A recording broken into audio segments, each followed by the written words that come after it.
सावन मास महत्यम चौथा अध्याय।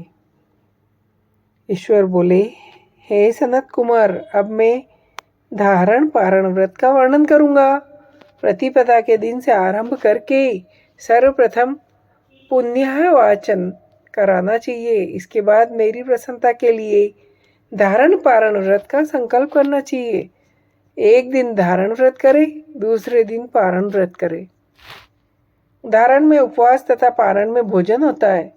श्रावण मास के समाप्त होने पर सबसे पहले पुण्य वाचना कराना चाहिए। इसके बाद हे मानत, आचार्य तथा अन्य ब्राह्मणों का वरण करना चाहिए।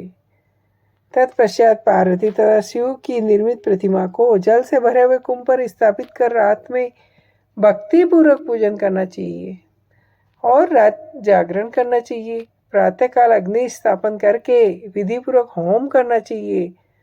त्र्यंबकम इस मंत्र से तिल मिश्रित भात की आहुति डालनी चाहिए। उसी प्रकार शिव गायत्री मंत्र से घृत मिश्रित भात की आहुति डालें और पुनः षडाक्षर मंत्र से खीर की आहुति प्रदान करें। तदंतर पूर्णाहुति देकर होम शेष का समापन करना चाहिए। इसके बाद में ब्राह्मणों को भोजन कराएं, आचार्यों की पूजा करें। इस प्रकार से उद्यापन संपन्न करके मनुष्य ब्रह्म हत्या आदि पातकों से मुक्त हो जाता है। हे मुने, जब श्रावण मास में मास उपवास की विधि को आदरपूर्वक सुनिए। प्रतिपदा के दिन इस प्रातःकाल इस व्रत का संकल्प करें। अमावस्या तिथि को लोक का कल्याण करने वाले वृष ध्वज शंकर की अर्चना पूजा 16 उपचारों से करें। तदंतर अपनी सामर्थ्य के अनुसार वस्त्र अलंकार आदि से ब्राह्मणों का पूजन करें। इस प्रकार से किया गया मास उपवास व्रत मेरी प्रसन्नता कराने वाला होता है। अत्यंत आदर पूर्वक कपास के 11 तंतुओं से बत्तियां बनाए। ये रुद्रवती नाम वाली बत्तियां मुझे प्रसन्न करने वाली है। इस प्रकार श्रावण मास के प्रथम दिन विधि पूर्वक संकल्प करके महीने भर प्रतिदिन शिवजी का पूजन 1000 बत्तियों से निरांजन करें और अंतिम दिन 13,000 बत्तियां समर्पित करें, या एक ही दिन सभी 1 लाख बत्तियों को मेरे समक्ष जलाए।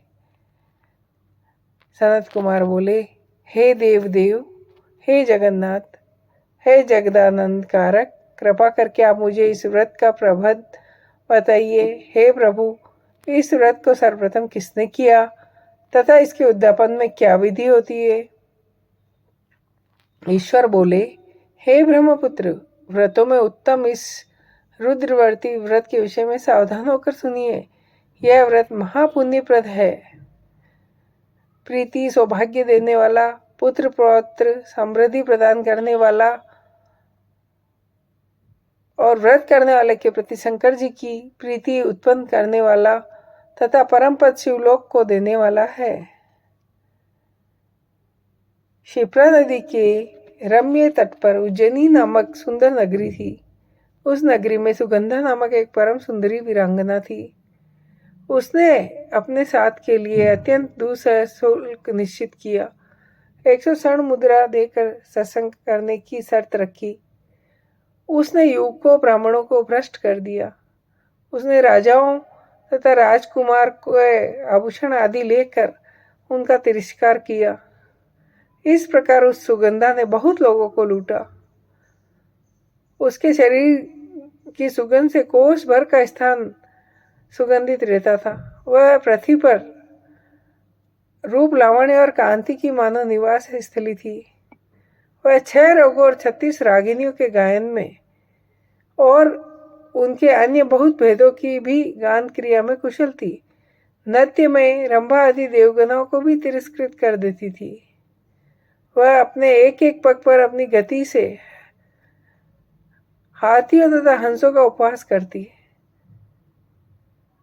किसी दिन वह सुगंधा कटाक्षों और भू चालान के द्वारा कामबाणों को छोड़ती हुई क्षिप्रा नदी के तट पर गई। उसने ऋषियों द्वारा सेवित मनोरम नदी को देखा। वहां कई विप्र ध्यान लगाए थे, कई जप में लीन थे, कई शिवार्चन में रत थे, कई विष्णु के पूजन में तल्लीन थे। हे महामुनि, उसने उन ऋषियों के बीच विराजमान मुनि वशिष्ठ को देखा। उसके दर्शन के प्रभाव से उसकी बुद्धि धर्म में प्रवृत्त हो गई।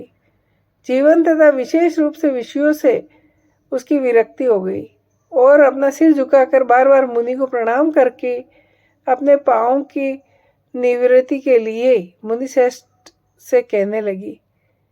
सुगंधा बोली, हे अनाथनाथ, हे विप्रेंद्र, हे सर्व विद्या विशारद, हे योगीश, मैंने बहुत से पाप किए हैं। हे प्रभु, उन समस्त पापों के नाश के लिए मुझे उपाय बताइए। ईश्वर बोले, हे सनत कुमार, उस सुगंधा के इस प्रकार कहने पर वह दीन वत्सल मुनि वशिष्ठ अपनी ज्ञान दृष्टि से उसके कर्मों को जानकर आदरपूर्वक कहने लगे, तुम सावधान होकर सुनो। जिस पुण्य से तुम्हारे पाप का पूर्ण नाश हो जाएगा वह सब मैं तुमसे कह रहा हूँ। हे भद्रे, तीनों लोक में विख्यात वाराणसी में जाओ। वहां जाकर तीनों लोकों में दुर्लभ महान पुण्य फल देने वाले शिव के लिए अत्यंत प्रीतिकर रुद्रवती नामक व्रत को उस क्षेत्र में करो। इस व्रत को करके तुम परम गति प्राप्त होगी। ईश्वर बोले, तब उसने अपना धन लेकर सेवक तथा मित्र सहित काशी में जाकर वशिष्ठ के बताए विधान के अनुसार व्रत किया। उस प्रकार उस व्रत के प्रभाव से वह शरीर उस शिवलिंग में विलीन हो गई।